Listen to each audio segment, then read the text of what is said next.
Okay, good morning class. Today we are starting with a new topic for class 10th. Today's topic is the reflection of light through the prism and the angle of deviation. Now let us first of all understand what is angle of deviation. For this we have taken a prism ABC. The prism is here ABC. The name of the prism is ABC, and the incident ray strikes the surface AB at point L, and it is coming out from M. It is traveling inside the prism as a ray LM. Now let us suppose angle of incidence is I1 and say I2. Now when we produce the incident ray forward, we are producing the incident ray forward, and suppose this is called the emergent ray, and we are producing this emergent ray backward.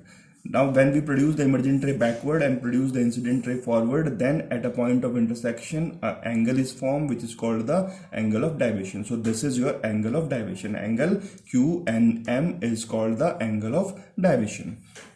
Now angle I1 equals to angle NLO, vertical opposite angles, and angle I2 equals to angle NMO, again vertical opposite angle. So let us find out the value of angle MLO. Angle MLO, we are finding this. So simply from I1 we have to subtract R1. We have subtracted R1 from I1. Similarly, we can find out the value of angle LMO by subtracting R2 from I2. So we have found it out, these two angles. Now let us find out the value of this angle of deviation in terms of R1 and R2. So by using the exterior angle property in triangle NLM, we get angle of deviation equals to R1 plus R2. This is the symbol for this is called angle of deviation, which is represented by delta. This is called a delta. So delta equals to R1 plus R2. So we have found it out. Make it equal to 1 and leave it like this. Now from quadrilateral ALOM, from this quadrilateral, angle A plus angle O, angle A plus angle O equals to 180 degree. So their sum is 180 degree. By using the property of quadrilateral, the opposite angles equals to 180 degree. So make it equation 2. Now from triangle LMO,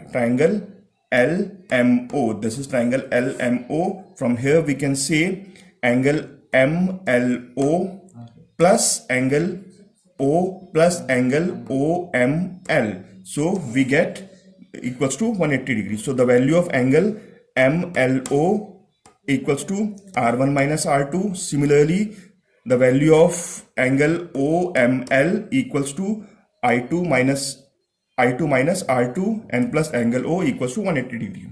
Now from equation 2 and 3, equate these two equations.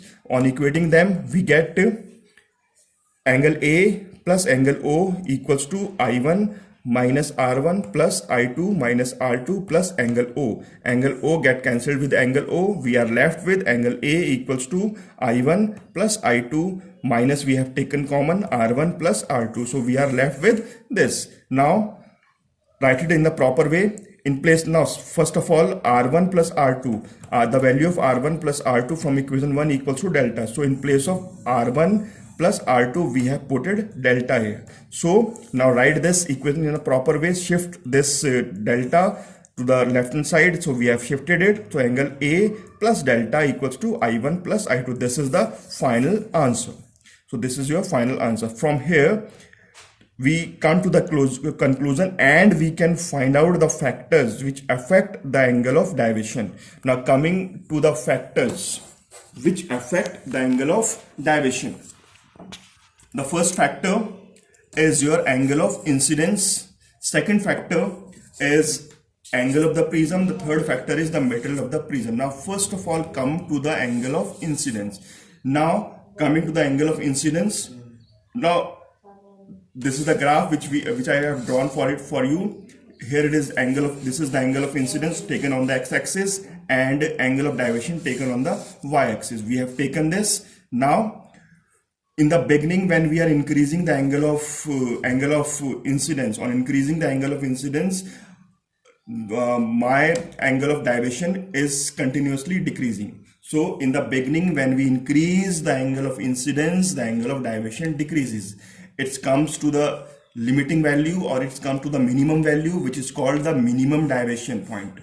And after this minimum deviation point, when we increase further, when we increase the angle of incidence, the angle of deviation continuously increases. So from here we can make 2 points. First point says me that the angle of deviation decreases with increasing of angle of incidence. Means कि when we increase the angle of incidence, that angle of deviation decreases in the first case. Second one, after attaining the minimum deviation point, when we increase the angle of incidence, the angle of deviation also increases. These are the 2 points which you have to remember. So in this way, it depends on the angle of incidence. Now coming, one important note, I have written it for you. It is same as the point 1 and 2. Thus on, and in the beginning, if the angle of incidence is increased, the angle of deviation decreases. But after a minimum deviation condition, if angle of incidence is increases, the angle of deviation also increases. Means के it's decrease first and then increases. Now coming to the second factor, that is the angle of the prism. Now it is directly proportional to the angle of deviation. Means के the angle, when we increase the angle of prism, the angle of deviation increases. Coming to the third factor, it also depends on the wavelength. For the wavelength, it is inversely proportional to the angle of deviation. So for the colors, or different colors having different wavelength, for monochromatic light it is inversely proportional to the angle of deviation. Means that when we increase the wavelength, the angle of deviation decreases.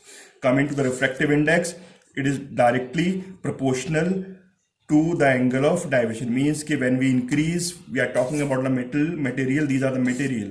When we increase the refractive index, or when we increase the deviation, then angle, when we increase the refractive index, the angle of deviation increases. Now from here, in my last video, I have given you few questions.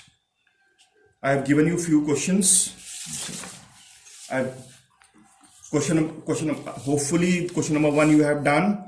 Then question number 2, second part. Write the relation between the angle of incidence, angle of prism, and angle of deviation for a ray of light passing through the equatorial prism. So this is the